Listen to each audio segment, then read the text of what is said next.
basic customs of Rosh Hashanah, dip the apple in the honey, right? Dip the apple in the honey, 2 days. It's basically like a Shabbat where you don't do any of the work, right? You have the meal. It's semi-serious, semi-happy. It's a mixed emotions day.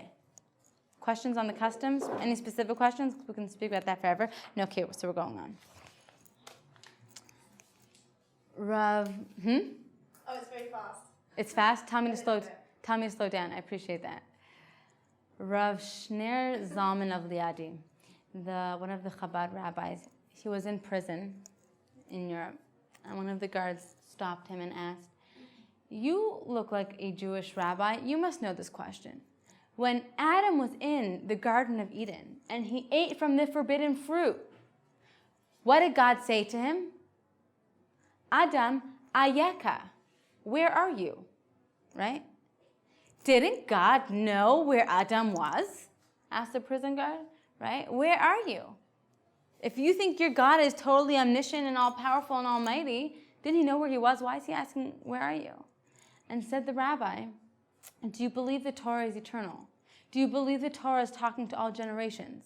When God said, Adam, ayeka, where are you?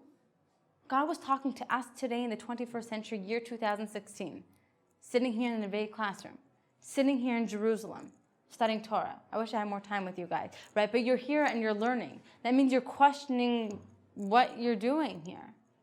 Every single Tishrei, every single day, but we're speaking about Tishrei, every single Rosh Hashanah, God is saying, Ayeka, where are you? I know who you are. I know who you are. But where are you?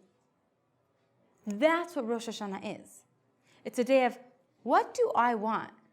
Who do I want to be? It's amazing. We literally have it put into the calendar that you do not have to be those past relationships. I do not have to be my family name. I do not have to be, right, Rabbi Tversky, he was once at shul, and there was this new guy there, and he wasn't religious, and he said, Rabbi Tversky said, do you need a place to come for Shabbos? And he said, yeah, do you mind? He said, sure, but we don't carry, right? One of the 39 laws is you can't carry if there's not a Erev, exactly, it's a closed area, basically. You can carry in Jerusalem. He said, yeah, but we don't carry on Shabbat. So the guy said, well, I have my wallet. So he said, just leave it there, you'll be fine. He left it in shul, and on the way home, Rabbi Tversky said, so tell me a little bit about you.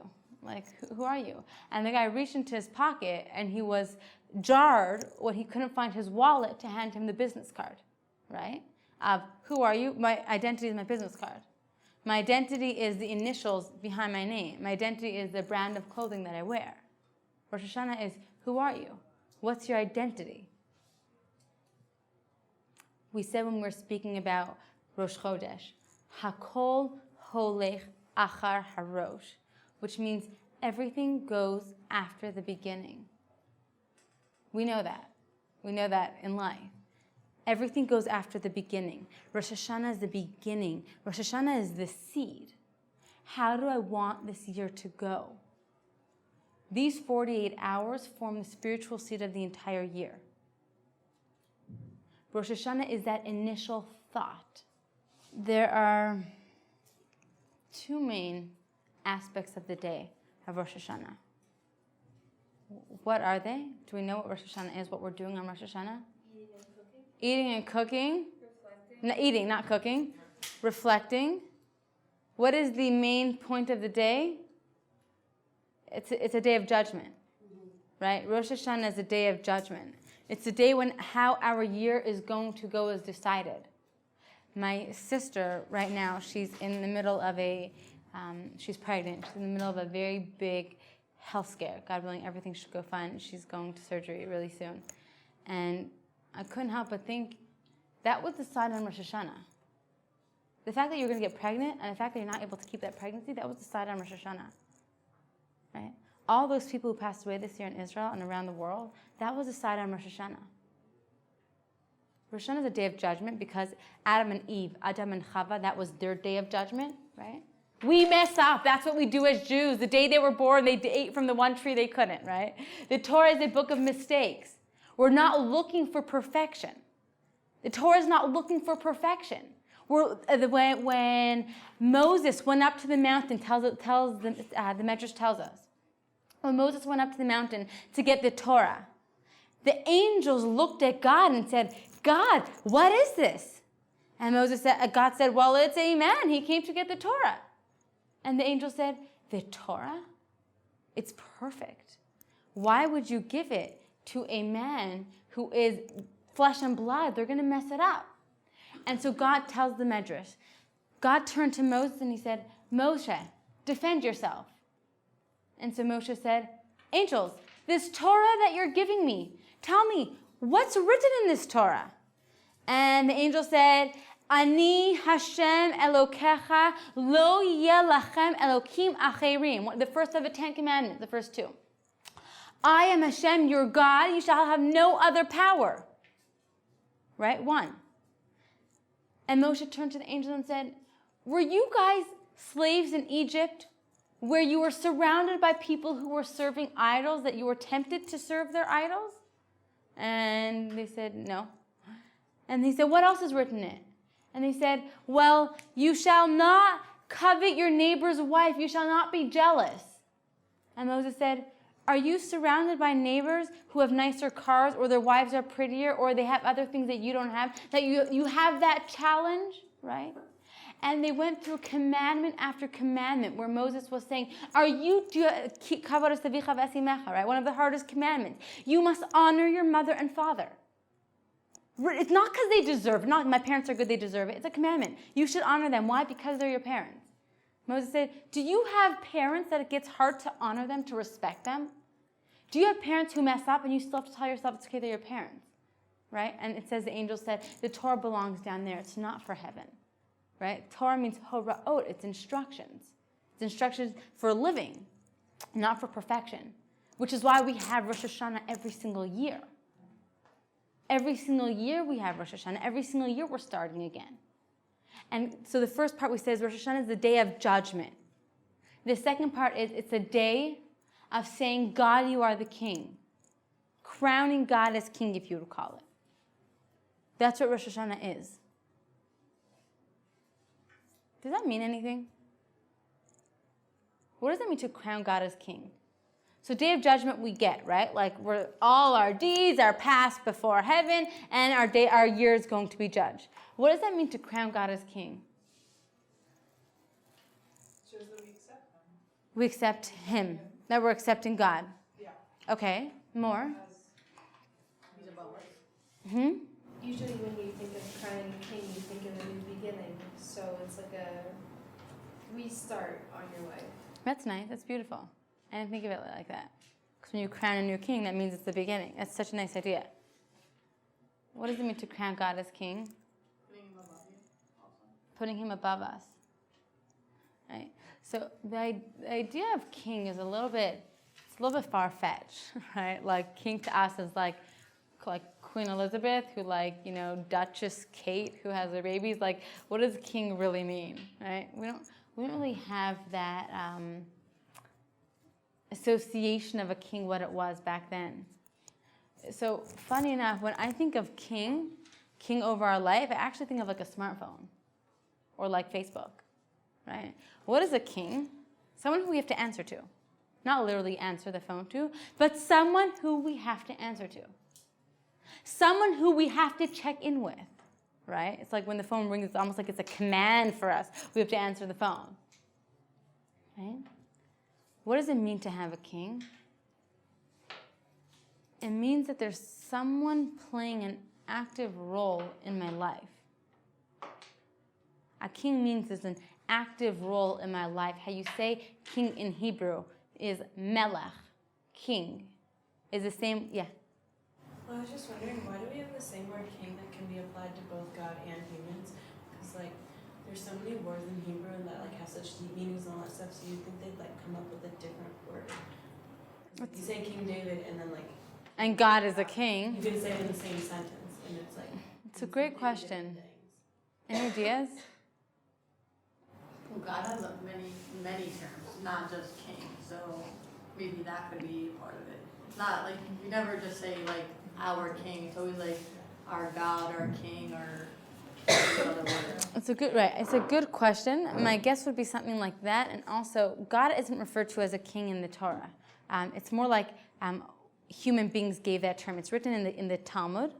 So it's more like we have an association with that. No one's referred to as Elohim. No one is referred to as Yud Kei Vav Kei, right? The 4-letter name of God, right? Melech, I guess that we can have an association, which is why the exact reason why I'm asking you, when I say king, what do you think of, right? Because what does that mean to have a king? Does that answer your question? Kind of.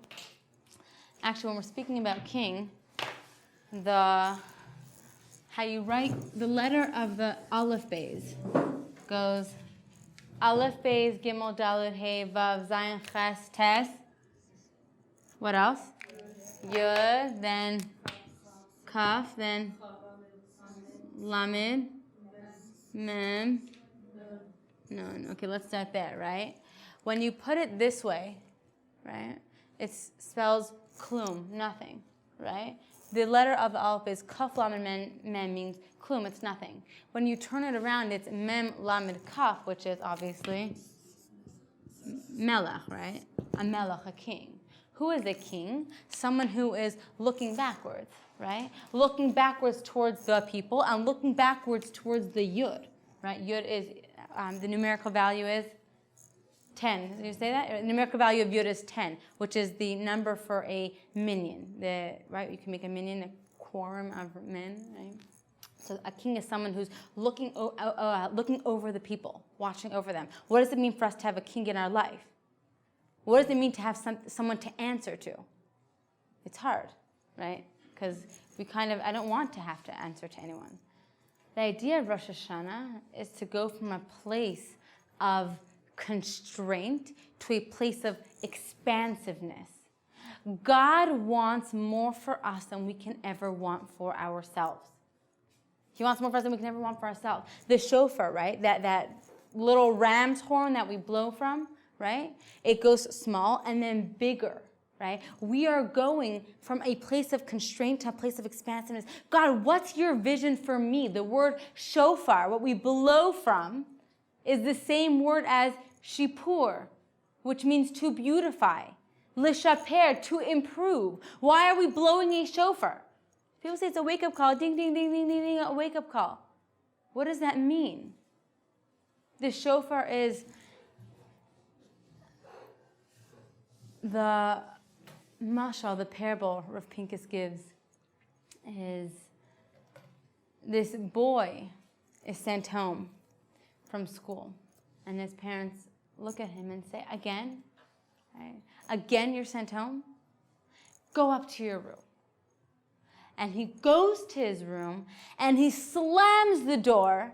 And as he's slamming the door, because he's so upset, he slams the door on his finger, and the tip of his finger falls off, and the kid is screaming and screaming and screaming. And the parents rush upstairs, and they see, what happened? They see blood everywhere. They go, call the ambulance, and they go in the ambulance, and they're rushing to the hospital, and their parents are freaking out, and the kid is freaking out, and they rush him into surgery. And it's a really painful surgery that actually happened to my uncle, right? He's like sewing all the nerves, right? And they're sewing all the nerves back on, and they're sewing the finger back on, and the kid's just screaming and screaming and screaming. And then right when the kid wakes up from surgery, what do the parents say to him? Are you okay? I love you. You want ice cream? You want a bike? Last week you wanted a bike also. What do you want? Right? What do you want? I'll give it to you. What do you want? But an hour ago, 2 hours ago, he was just got in trouble. He was sent home from school. Right? The shofar, says Rav Pinkus, it's that screaming. It's that boy screaming. And how it goes is there's one long sound, then there are the broken sounds, then there are more broken sounds, and then there's finally one long sound. So that's also the story of our life, right? We start off whole. Children are innocent until they wake up at 4 a.m. But besides for that, children are innocent, they're pure. And then we come into life and we get broken because that's life. Then we get back up again because that's life. But the goal is to always get back to that final blowing. And when the shofar is blown, what are we thinking? What are we supposed to be thinking? It's that boy crying. It's a no, no, no, no. And it says when the shofar is blown, God moves from a chair of rachamim, a chair of pity, of mercy, to a chair from a chair of din, of judgment, to a chair of pity, of rachamim. which is one of the reasons why we blow through a ram's horn, right? Who thought to take a horn off a ram and blow through it and see what happens, right? Do we have why are we blowing through a ram's horn? There's so much to discuss. I wish we had more time. Because when Avraham Avinu, Abraham, our forefather, was sacrificing his son, right? One of his 10 challenges. He was sacrificing his son, and right as he's about to do it, right? His son Yitzchak says to him, "Dad, tie me tight so I can be a kosher sacrifice." Because if the animal moves or if it's cut in an inappropriate way, it's not a kosher sacrifice. Yitzchak, his son, says, "Dad, tie me tight so I don't move." And he ties his son down, and as he's about to sacrifice him, a voice comes out and says, "Don't touch him." And Avram sees a ram in the distance, and out of gratitude, it's a whole other story, but out of gratitude, he takes the ram and he brings that up as a sacrifice for God. We're blowing through a ram's horn saying, God, remember where we come from. Remember, as this is a day of judgment, remember my DNA. We all have spiritual DNA. Every single one, just like there's regular DNA, right? There's spiritual DNA that every single one of us has. There's so many stories. I'll just tell you one because we're almost out of time. This rabbi in Europe, when boys were being enlisted into the Russian army, he would help people escape, right? He would help people escape and get their children out because when they were there, they were basically sent there for another 20 years, right? And if they came out alive. And this one time, this man came to him and said, "Rabbi, I need you to help me. My son, he was asked to go to the army, and he's going to be there for so long, and you know how bad the Russians are to the boys, and please help me get him out." And the rabbi said, "Sorry, can you say the story again?" So he said, "My son in the army, and he has to go," and he said, "Can you repeat the story again?" And he said it 3 times. The rabbi said, "I'm sorry, I can't help you. The Russians do so much for us. You should be going to the army, and your son should be helping, and I support the country, and I don't know why you're coming to me." And he gets a letter a week later saying, "We appreciate all the support that you have for our country." And this was basically a spy coming to see if he's actually helping people escape. And his student said to him, "Rabbi, how did you know that? How did you know he wasn't Jewish?" Right? And he said, "I can always feel the pain of another Jew's soul. I can always feel it." And when he told me this story, I wasn't able to, I felt nothing, which is why I asked him to repeat it 3 times. We all have spiritual DNA, every single one of us. My sister-in-law, she's from Colombia. She's a convert. And her mother, we all have this conspiracy that she was actually Jewish before. Like her mother one time, Moranos, right, in Spain, and her mother one time was reading from a prayer book. She said, "What is this my daughter's doing?" And she looked at the prayer book and she said one word and she just burst out crying, right? There's spiritual DNA that every single one of us has to us. Comes Rosh Hashanah, we're saying, God, remember our spiritual DNA. Remember who we are. And more than we're saying, God, remember who we are. We're telling ourselves, remember who I am. It's so powerful. Every single year we have an opportunity to say, who do I want to be? It is going from a place of passive living, from passivity to proactivity. I can choose who I want to be. Right? We said last class, J.K. Rowling has a quote, "The day will come with an expiration date for blaming your parents for the person who you are today." Right? Rosh Hashanah is that expiration date. Rosh Hashanah is the day of who do I want to be? What do I want to do? And it's going from that place of finitude, this place of limited, right? That we put on ourselves and being able to get out of that, leave that limit, right? And go above and beyond. So I wish you guys were here. I literally touched on Rosh Hashanah. There is so much more to say, but I guess we'll end here. We'll continue next time.